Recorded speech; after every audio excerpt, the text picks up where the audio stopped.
যখনই আমরা কথা বলি জলরাশির বিষয়ে, যখন আমরা তুলনা করি, তখন আমাদের খুব ভালো লাগে মিষ্টি সরোবর, পুকুর, নদী, আর আমরা অপেক্ষা করে থাকি সাগরের জন্য, সমুদ্রের জন্য। কেন করি? কারণ এই সাগর, এই সমুদ্র, এ হলো অত্যন্ত বিশাল আর ভয়ানক।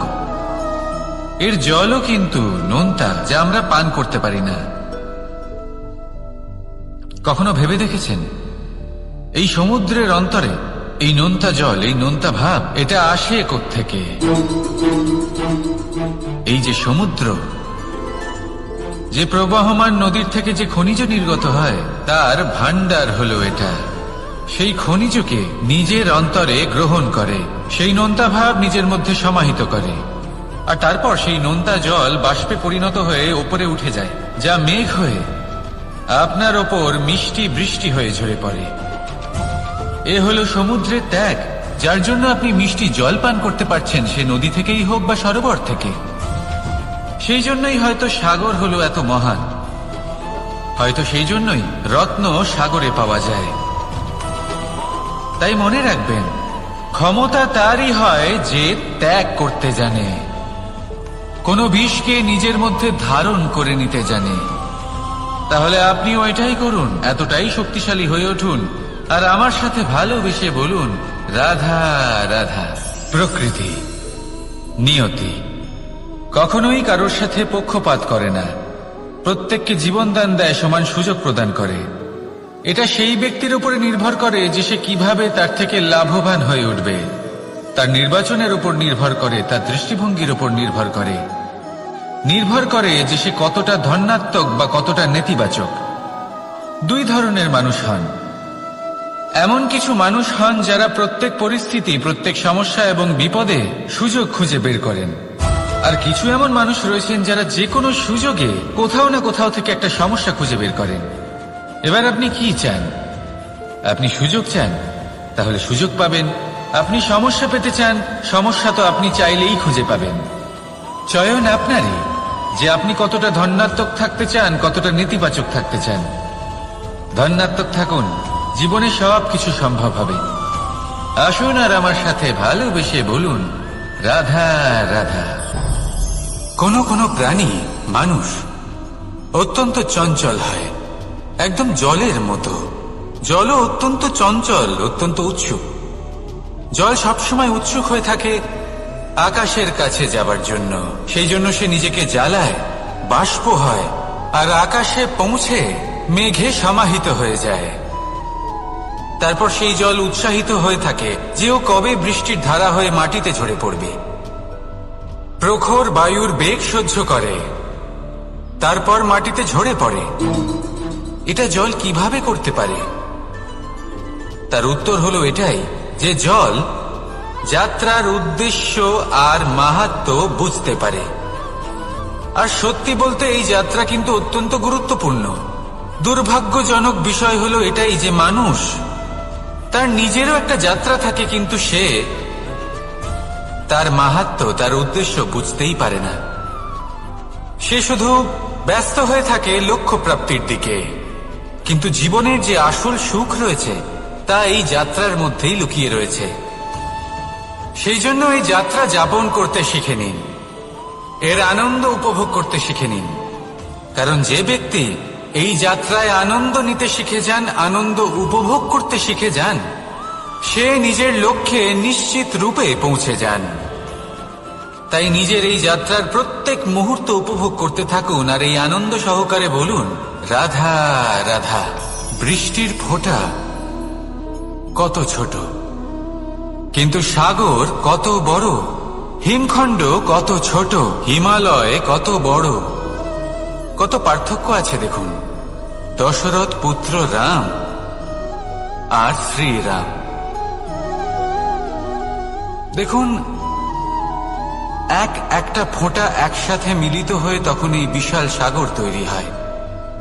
সকল হিমখণ্ড যখন একসাথে মিলিত হয় তখন এই বিশাল মহান হিমালয় গঠিত হয়।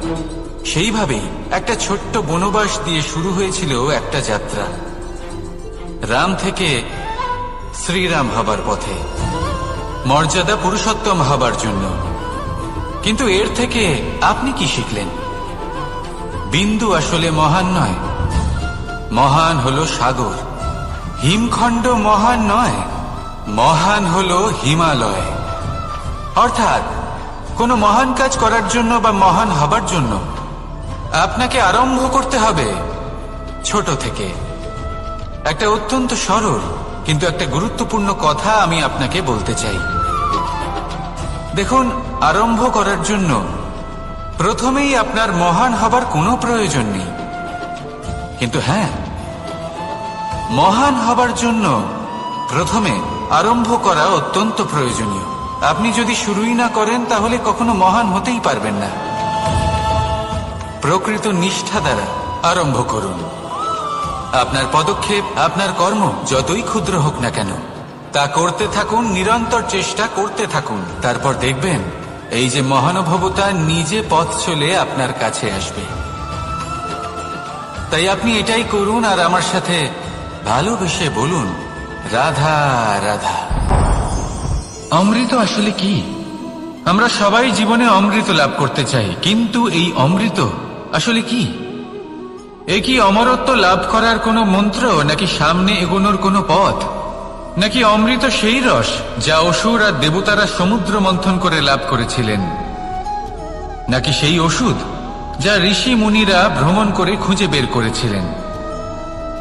অমৃত যদি কিছু হয় তাহলে তা হলো আশা।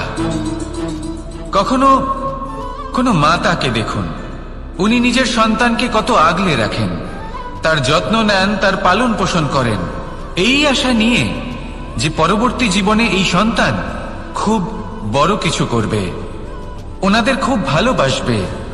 এবার আগামী দিনে কি হতে চলেছে তা আমরা জানি না, পর মুহূর্তে কি হতে চলেছে তা আমরা জানি না, আগামী মুহূর্তে আপনি জীবিত থাকবেন কিনা সেটাও আমরা জানি না।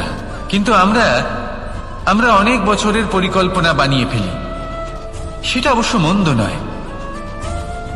দেখুন, জীবন যাপন করার এই আশা, এটাই ভবিষ্যতের আধার হতে পারে। তাই এই আশা হলো গুরুত্বপূর্ণ, তাই একে নিজের সাথেই রাখুন। কথায় আছে যে ব্যক্তি নিরাশ হয়ে পড়েন, যার মধ্যে কোনো আশা বাকি থাকে না, তিনি হয়তো বেঁচে আছেন কিন্তু একটা মৃত জীবন যাপন করছেন। তাই এই আশার সঙ্গ কখনো ত্যাগ করবেন না, একে চিরকাল নিজের সাথেই রাখুন। জীবন আনন্দময় হয়ে উঠবে, আর এই হৃদয় তা ভালোবেসে বলবে, রাধা রাধা। কথোপকথন অত্যন্ত গুরুত্বপূর্ণ। এটা প্রত্যেক সম্পর্কের জন্য, বরং জীবনের জন্য অত্যন্ত গুরুত্বপূর্ণ। যদি কথোপকথন না হয় তাহলে আপনি অপর মানুষকে বুঝবেন কি করে, বা উনি আপনাকে বুঝবেন কি করে? এবার কথোপকথনের দুটি পদ্ধতি থাকে। প্রথম হলো আপনি সামনের মানুষের কথাটা বুঝতে চাইলেন। দ্বিতীয় পদ্ধতি, আপনি নিজের কথা সামনের মানুষকে বোঝাতে চাইলেন। বেশিরভাগ সময় এটা হয় যে এই কথোপকথন ঝগড়াতে পরিণত হয়। কেন এমন হয়? কারণ না আমরা নিজের কথা সামনের মানুষকে বোঝাতে পারি, না সামনের মানুষ আমাদের বুঝতে পারেন। এটা কেন হয়? কারণ আমরা সামনের মানুষের কথাটা শুনি কিন্তু সেটা বোঝার চেষ্টা করি না, তাকে উত্তর দিতে চাই। জীবনে সামনের মানুষের কথা শুনুন তাকে বোঝার জন্য, দেখবেন সব ভালো হয়ে যাবে। কারণ যে কোনো প্রশ্নের উত্তর আর যে কোনো উত্তরের আরো একটা প্রশ্ন, এটা শুধুমাত্র ঝগড়া সৃষ্টি করে। বরং সামনের মানুষের কথা শুনবেন শুধু তাকে বোঝার জন্য, তার কথা বোঝার জন্য। এই কথোপকথন প্রেমকে জন্ম দিয়ে থাকে।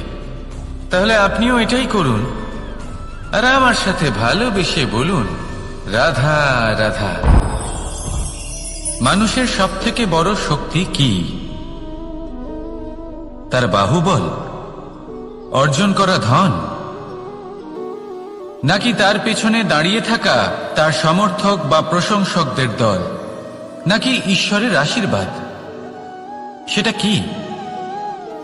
মানুষের সবথেকে বড় শক্তি হলো একটাই, আর তা সকলের মধ্যে আছে, আর তা হলো তার নিজের অস্তিত্ব, যা অন্য কারোর মধ্যে নেই। সংসারে অনেক লোক রয়েছেন, কিন্তু কেউ আপনার মতো নন। এটা হলো আপনার শক্তি, এ হলো আপনার নিজস্ব শক্তি। দুর্ভাগ্যবশত বেশিরভাগ মানুষ এটা বুঝতে পারেন না, নিজের শক্তিকে চিনতে পারেন না।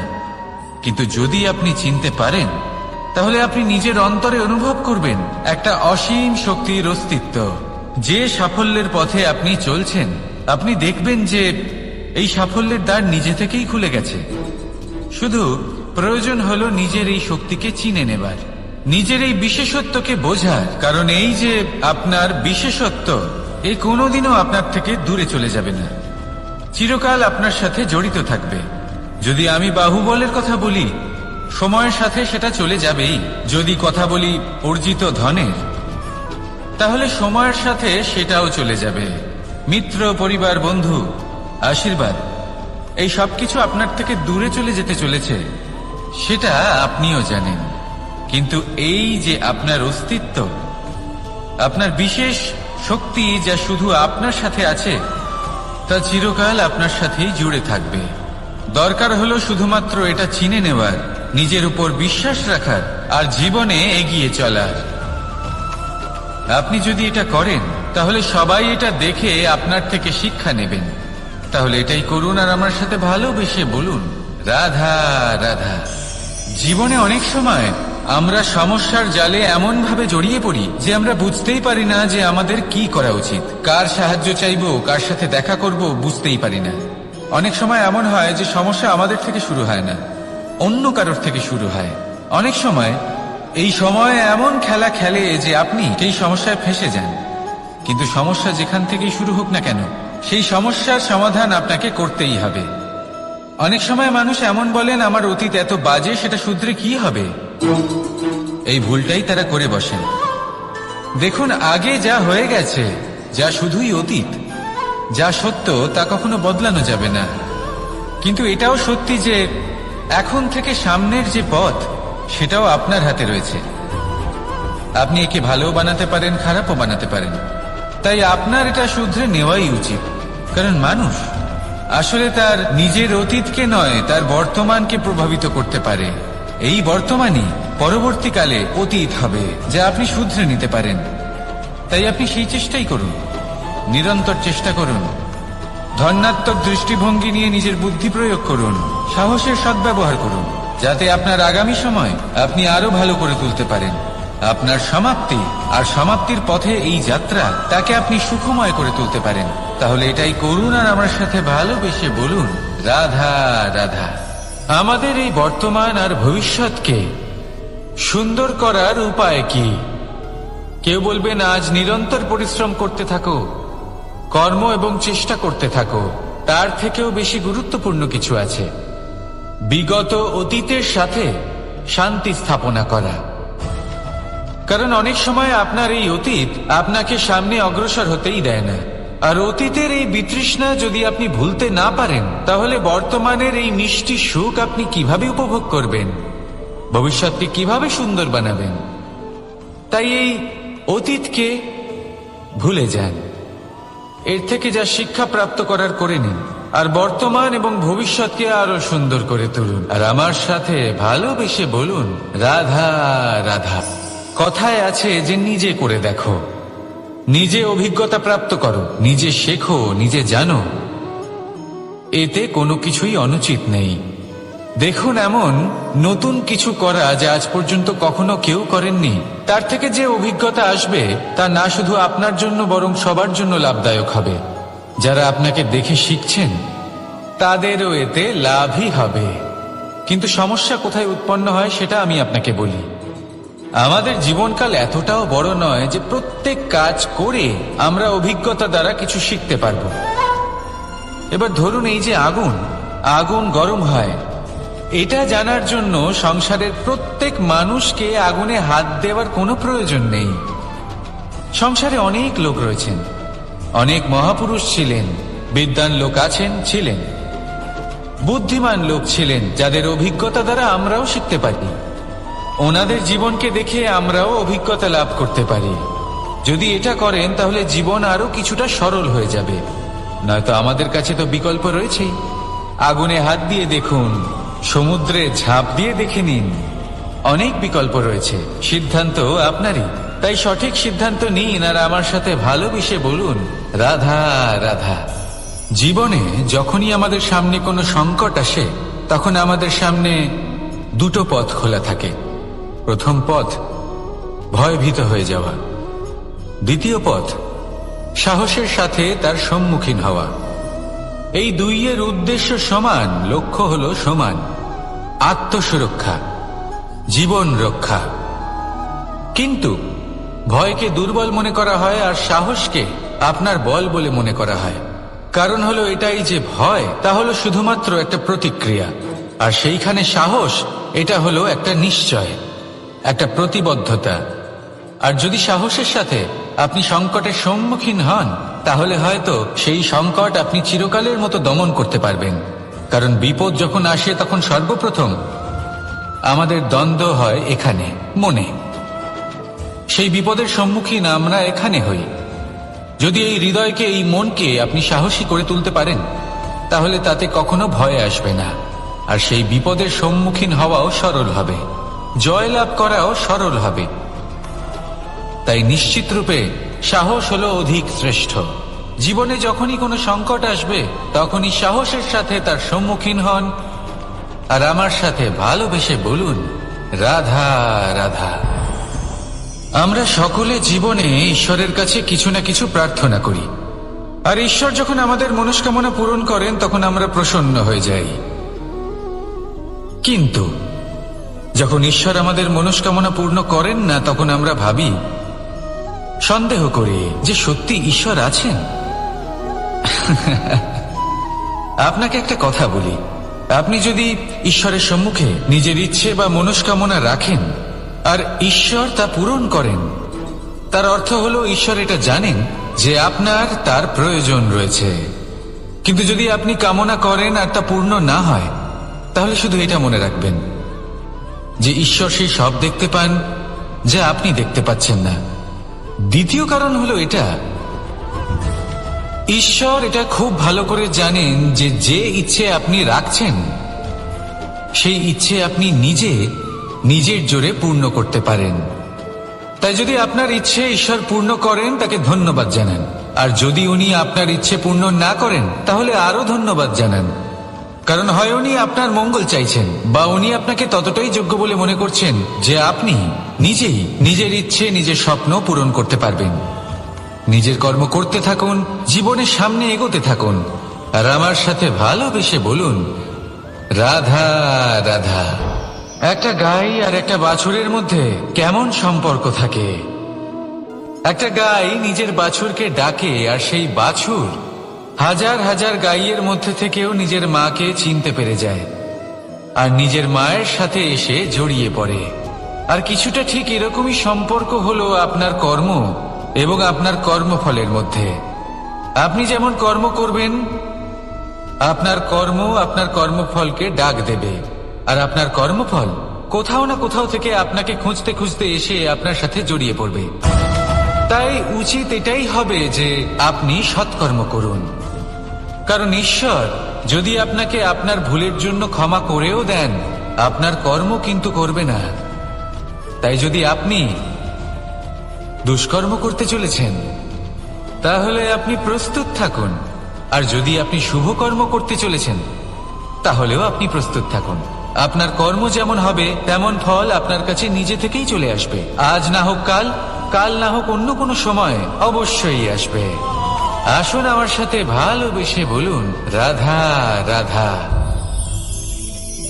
আম এবং নিম, এই দুই যে যার স্থানে অত্যন্ত বিশেষ, অত্যন্ত শ্রেষ্ঠ। আম আমাদের শক্তি বাড়ায়, আর অন্যদিকে নিম রোগের সাথে লড়াই করার আমাদের ক্ষমতা বাড়ায়। এবার আম অত্যন্ত মিষ্টি হয় আর নিম অত্যন্ত তিক্ত। তাই এই কারণে কি নিমের নিরাশ হওয়া উচিত বা নিজেকে ঘৃণা করা উচিত? তার স্বাদ তিক্ত? কখনোই নয়।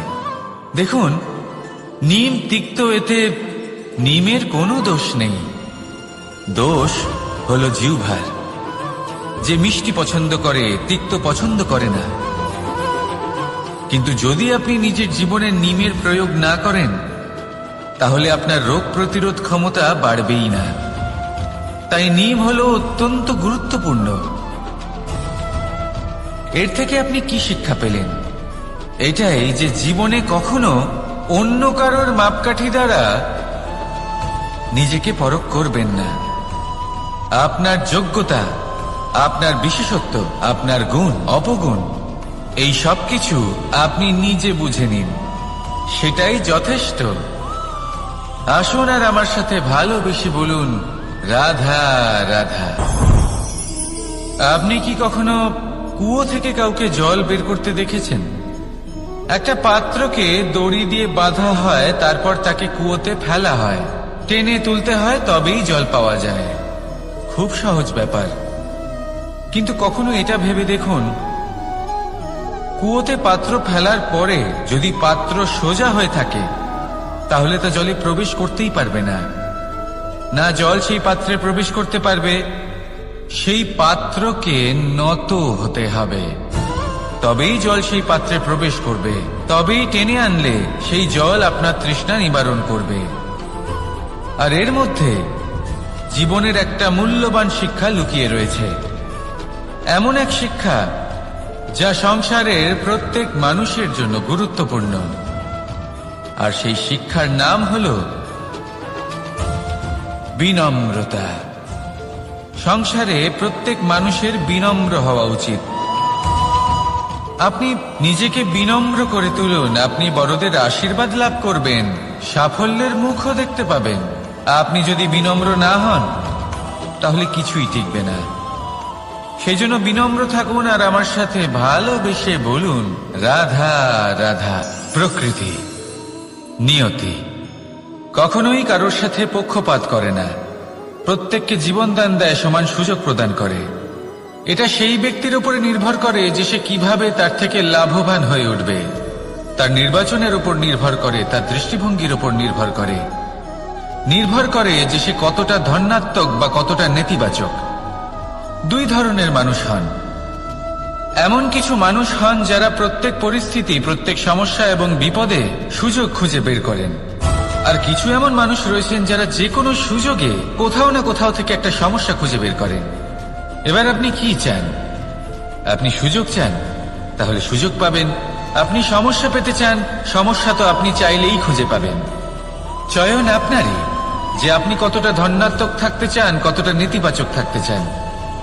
ধনাত্মক থাকুন, জীবনে সব কিছু সম্ভব হবে। আসুন আর আমার সাথে ভালোবেসে বলুন, রাধা রাধা। যখনই আমরা কথা বলি জলরাশির বিষয়ে, যখন আমরা তুলনা করি, তখন আমাদের খুব ভালো লাগে মিষ্টি সরোবর, পুকুর, নদী। আর আমরা অপেক্ষা করে থাকি সাগরের জন্য, সমুদ্রের জন্য। কেন করি? কারণ এই সাগর, এই সমুদ্র, এ হলো অত্যন্ত বিশাল আর ভয়ানক। এর জলও কিন্তু নোনতা, যা আমরা পান করতে পারি না। কখনো ভেবে দেখেছেন এই সমুদ্রের অন্তরে এই নোনতা জল, এই নোনতা ভাব, এটা আসে কোত্থেকে? এই যে সমুদ্র, যে প্রবাহমান নদীর থেকে যে খনিজ নির্গত হয়, তার ভান্ডার হলো এটা। সেই খনিজকে নিজের অন্তরে গ্রহণ করে, সেই নোনতা ভাব নিজের মধ্যে সমাহিত করে, আর তারপর সেই নোনতা জল বাষ্পে পরিণত হয়ে উপরে উঠে যায়, যা মেঘ হয়ে আপনার ওপর মিষ্টি বৃষ্টি হয়ে ঝরে পড়ে। এ হলো সমুদ্রের ত্যাগ, যার জন্য আপনি মিষ্টি জল পান করতে পারছেন, সে নদী থেকেই হোক বা সরোবর থেকে। সেই জন্যই হয়তো সাগর হলো এত মহান, হয়তো সেই জন্যই রত্ন সাগরে পাওয়া যায়। তাই মনে রাখবেন, ক্ষমতা তারই হয় যে ত্যাগ করতে জানে, কোনো বিষকে নিজের মধ্যে ধারণ করে নিতে জানে। তাহলে আপনিও এটাই করুন, এতটাই শক্তিশালী হয়ে উঠুন আর আমার সাথে ভালোবেসে বলুন, রাধা রাধা। বৃষ্টির ফোঁটা কত ছোট, কিন্তু সাগর কত বড়। হিমখণ্ড কত ছোট, হিমালয় কত বড়, কত পার্থক্য আছে দেখুন। দশরথ পুত্র রাম আর শ্রীরাম। দেখুন, একটা ফোঁটা একসাথে মিলিত হয়ে তখন এই বিশাল সাগর তৈরি হয়। সকল হিমখণ্ড যখন একসাথে মিলিত হয় তখন এই বিশাল মহান হিমালয় গঠিত হয়। সেইভাবেই একটা ছোট্ট বনবাস দিয়ে শুরু হয়েছিল একটা যাত্রা, রাম থেকে শ্রীরাম হবার পথে, মর্যাদা পুরুষোত্তম হবার জন্য। কিন্তু এর থেকে আপনি কি শিখলেন? বিন্দু আসলে মহান নয়, মহান হলো সাগর। হিমখণ্ড মহান নয়, মহান হলো হিমালয়। অর্থাৎ কোনো মহান কাজ করার জন্য বা মহান হবার জন্য আপনাকে আরম্ভ করতে হবে ছোট থেকে। একটা অত্যন্ত সরল কিন্তু একটা গুরুত্বপূর্ণ কথা আমি আপনাকে বলতে চাই। দেখুন, আরম্ভ করার জন্য প্রথমেই আপনার মহান হবার কোনো প্রয়োজন নেই। কিন্তু হ্যাঁ, মহান হবার জন্য প্রথমে আরম্ভ করা অত্যন্ত প্রয়োজনীয়। আপনি যদি শুরুই না করেন তাহলে কখনো মহান হতেই পারবেন না। প্রকৃত নিষ্ঠা দ্বারা আরম্ভ করুন। আপনার পদক্ষেপ, আপনার কর্ম যতই ক্ষুদ্র হোক না কেন, তা করতে থাকুন, নিরন্তর চেষ্টা করতে থাকুন। তারপর দেখবেন এই যে মহানুভবতা নিজে পথ চলে আপনার কাছে আসবে। তাই আপনি এটাই করুন আর আমার সাথে ভালোবেসে বলুন, রাধা রাধা। কোনো কোনো প্রাণী, মানুষ অত্যন্ত চঞ্চল হয়, একদম জলের মতো। জলও অত্যন্ত চঞ্চল, অত্যন্ত উৎসুক। জল সবসময় উৎসুক হয়ে থাকে আকাশের কাছে যাবার জন্য। সেই জন্য সে নিজেকে জ্বালায়, বাষ্প হয় আর আকাশে পৌঁছে মেঘে সমাহিত হয়ে যায়। তারপর সেই জল উৎসাহিত হয়ে থাকে যে ও কবে বৃষ্টির ধারা হয়ে মাটিতে ঝরে পড়বে। প্রখর বায়ুর বেগ সহ্য করে, তারপর মাটিতে ঝরে পড়ে। এটা জল কিভাবে করতে পারে? তার উত্তর হলো এটাই যে জল যাত্রার উদ্দেশ্য আর মাহাত্ম্য বুঝতে পারে। আর সত্যি বলতে এই যাত্রা কিন্তু অত্যন্ত গুরুত্বপূর্ণ। দুর্ভাগ্যজনক বিষয় হলো এটাই যে মানুষ, তার নিজেরও একটা যাত্রা থাকে কিন্তু সে তার মাহাত্ম্য, তার উদ্দেশ্য বুঝতেই পারে না। সে শুধু ব্যস্ত হয়ে থাকে লক্ষ্য প্রাপ্তির দিকে। কিন্তু জীবনের যে আসল সুখ রয়েছে তা এই যাত্রার মধ্যেই লুকিয়ে রয়েছে। সেই জন্য এই যাত্রা যাপন করতে শিখে নিন, এর আনন্দ উপভোগ করতে শিখে নিন। কারণ যে ব্যক্তি এই যাত্রায় আনন্দ নিতে শিখে যান, আনন্দ উপভোগ করতে শিখে যান, সে নিজের লক্ষ্যে নিশ্চিত রূপে পৌঁছে যান। তাই নিজের এই যাত্রার প্রত্যেক মুহূর্ত উপভোগ করতে থাকুন আর এই আনন্দ সহকারে বলুন, রাধা রাধা। কথোপকথন অত্যন্ত গুরুত্বপূর্ণ। এটা প্রত্যেক সম্পর্কের জন্য, বরং জীবনের জন্য অত্যন্ত গুরুত্বপূর্ণ। যদি কথোপকথন না হয় তাহলে আপনি অপর মানুষকে বুঝবেন কি করে, বা উনি আপনাকে বুঝবেন কি করে? এবার কথোপকথনের দুটি পদ্ধতি থাকে। প্রথম হলো আপনি সামনের মানুষের কথাটা বুঝতে চাইলেন। দ্বিতীয় পদ্ধতি, আপনি নিজের কথা সামনের মানুষকে বোঝাতে চাইলেন। বেশিরভাগ সময় এটা হয় যে এই কথোপকথন ঝগড়াতে পরিণত হয়। কেন এমন হয়? কারণ না আমরা নিজের কথা সামনের মানুষকে বোঝাতে পারি, না সামনের মানুষ আমাদের বুঝতে পারেন। এটা কেন হয়? কারণ আমরা সামনের মানুষের কথাটা শুনি কিন্তু সেটা বোঝার চেষ্টা করি না, তাকে উত্তর দিতে চাই। জীবনে সামনের মানুষের কথা শুনুন তাকে বোঝার জন্য, দেখবেন সব ভালো হয়ে যাবে। কারণ যে কোনো প্রশ্নের উত্তর আর যে কোনো উত্তরের আরো একটা প্রশ্ন, এটা শুধুমাত্র ঝগড়া সৃষ্টি করে। বরং সামনের মানুষের কথা শুনবেন শুধু তাকে বোঝার জন্য, তার কথা বোঝার জন্য। এই কথোপকথন প্রেমকে জন্ম দিয়ে থাকে। তাহলে আপনিও এটাই করুন আর আমার সাথে ভালোবেসে বলুন, রাধা রাধা।